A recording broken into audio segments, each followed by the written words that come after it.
Delivery truck nin mga parcel, haros narapak ang trailer. Makalis makasabit sa kahoy sa gilid kan National Highway sa Pamplona, Camarines Sur. Mantang tricycle asin truck, nagka head-on collision sa Daet, Camarines Norte.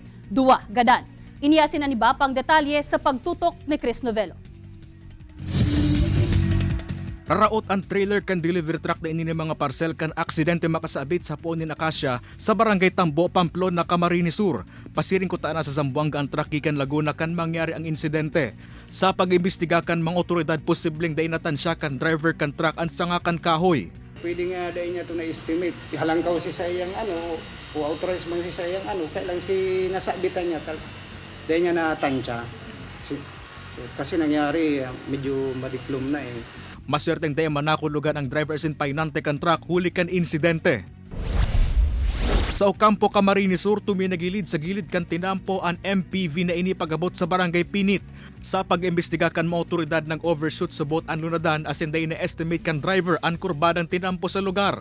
Nagsapon din minor injuries ang driver sin apat na lunad kan nasabing lunadan na tulos man na idinilagan sa ospital.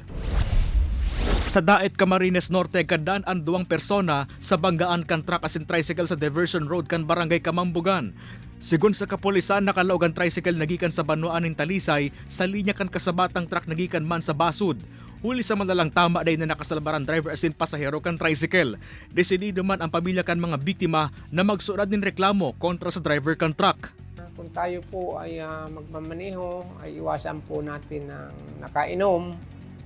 Pangalawa po ay i-apply po natin yung disiplina at mga alatuntunin na pinapatupad po ng Land Transportation Office. Para mentras man na pinilibre ang driver kan truck, makalis ang reglementary period.